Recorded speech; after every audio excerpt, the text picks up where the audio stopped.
Think of that whole scene of influencer boxing, misfits, all of that. It's not boxing; it's entertainment.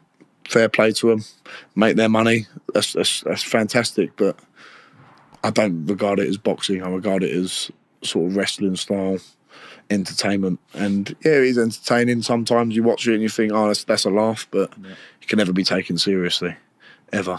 And that's the danger, though. Like young kids coming through now will look on my TikTok comments. They'll be like, "When you're fighting Jake Paul, you should fight Tommy Fury," and like they don't understand what we have to go through as professional boxers. I know Jake Paul trains really hard, KSI, and fair play to him for making loads and loads of money, and they're great businessmen. But I mean, come on, fighting a 60-year-old nearly Mike Tyson versus Jake Paul, I've got no time for that. How do you think that plays out? Because it is scheduled for November.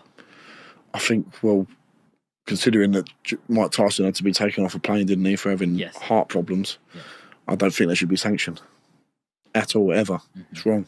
Who is your favourite boxer of all time? I've got a few. Lennox Lewis being one of them. Yeah. Unbelievable. Rocky Marciano. Yeah. Old classic guy. The modern guys, Joshua, Fury. Love them two the most. There's no Tyson in there? Mike Tyson? Oh, Mike Tyson, unbelievable. Unbelievable.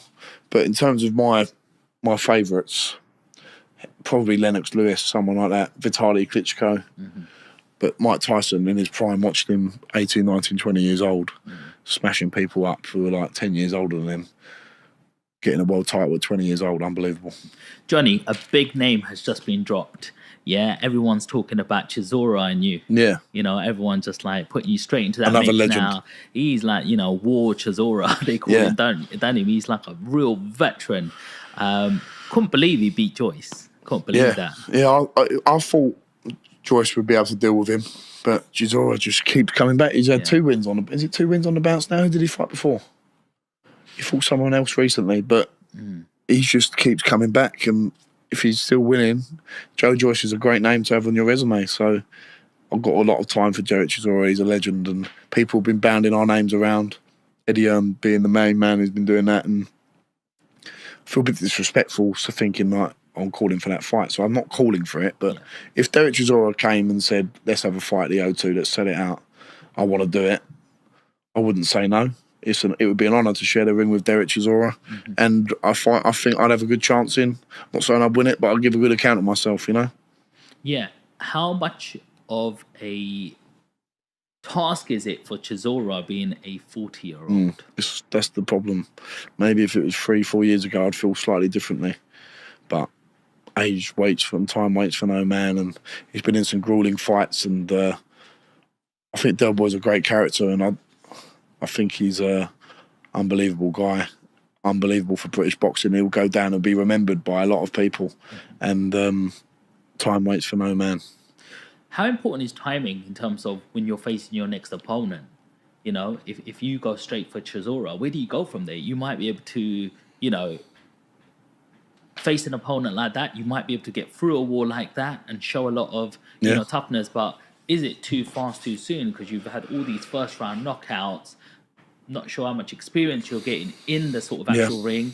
Fighting Chisora, imagine beating him. Where do you go from that? That's the thing. It's not an immediate fight. It's whether it's just an idea that's been bandied about. I've obviously got Rudenko locked in for my next fight. That could give me some great experience. He could be he'd probably be my toughest fight to date. And then you assess from there. It's very important, as you say.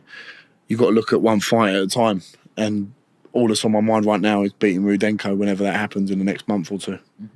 How does it feel like when you're training for a fight? You've got your trainer there, you've got a manager there, you've got a whole team around you. What happens when you're in that ring and you're alone all of a sudden?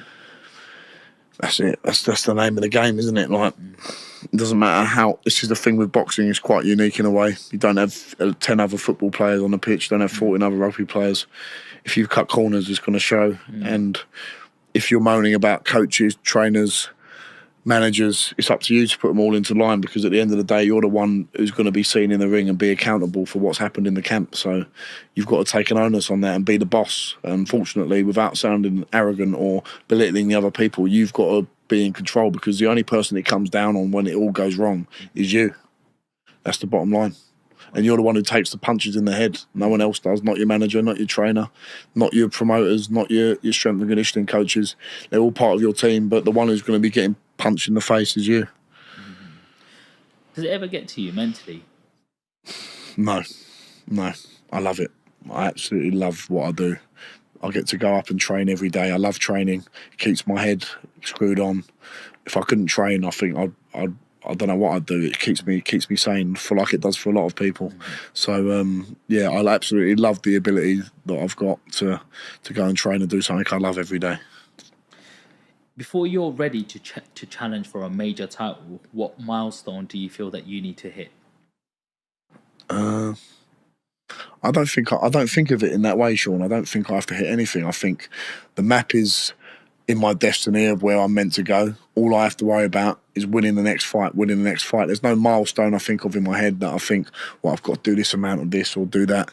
It's all mapped out already. All I've got to do is dedicate myself 110%, and then the rest will follow.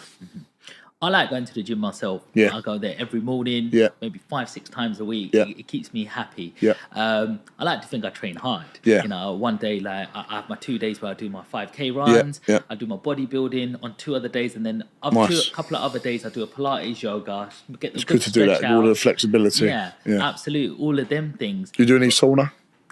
Not anymore, because I go to a simple gym that doesn't have it, but I used to do it before. But Sauna's really good. yeah, I like using that, especially after you do a run. If you get in a sauna straight after a run, it actually accelerates and accentuates your cardiovascular fitness, because your heart's still doing a lot of work. Okay. Keeping where your temperature's going up. So there's a lot of science in the sauna, obviously releasing toxins and stuff. I really like using the sauna. So what I'm getting to here, Johnny, is I want to put myself through some training now. Yeah. I want to go through some training, like on my own with my headphones and stuff like that. But I want to pretend I'm training for a training camp. What does a camp look like? Tell us from the inside. What does your days look like as leading up to the Rudenko fight, for example? You can't go out, can't drink. You've got to stay in your house as much as you can. You've got to cut back on things like this as much as you can when you get to 4 or 5 weeks out. If you're out too late, my dad will be ringing me saying, no, you're too late. My mum won't let me do this. You need people like that reminding you.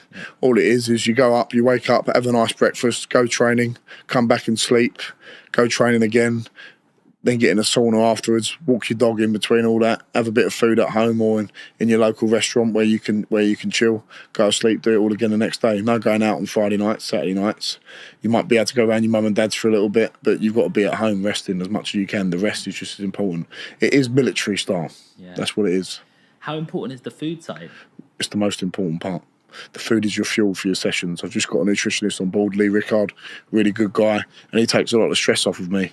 And he educated me a lot on food, because you think you know what you're doing, but you don't.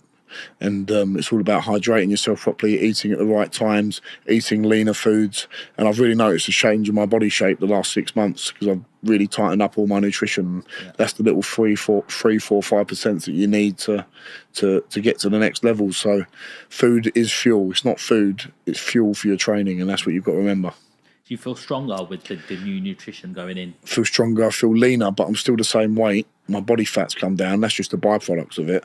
But that's a nice feeling, and you feel fit and strong. I feel powerful, and I wake up in a good frame of mind, and I know that I'm doing everything correctly, and that's good for your mental side as well, because you know you're ticking boxes mentally. That's just as important. When you eat bad food, you feel bad. You are what you eat at the end of the day. Well, talking about food, I know you do like a certain Chinese. Yes, I do. That's what's had to change the most. I used to love the Chinese on a Saturday night. I don't even have that anymore. When I had the Chinese yesterday, we had a Chinese sit down. I have boiled rice, and the Blue Orchid make me like a beef Cantonese style dish, which is just like really fresh beef with vegetables in it, ginger, soy sauce. It is absolutely beautiful. I don't have any of the sweet and sour chicken balls, lemon chicken, sweet and campo prawns. I can't have any of that. I just have the grilled, the boiled rice with a nice bit of a beef Cantonese style, and it's nutritious. The Blue Orchid's a great place. They cook everything fresh, and I can enjoy that guilt-free. How important is it to eat well even when you're not in camp as well? That's what I've had to change. I've had to make sure that I eat well all year round.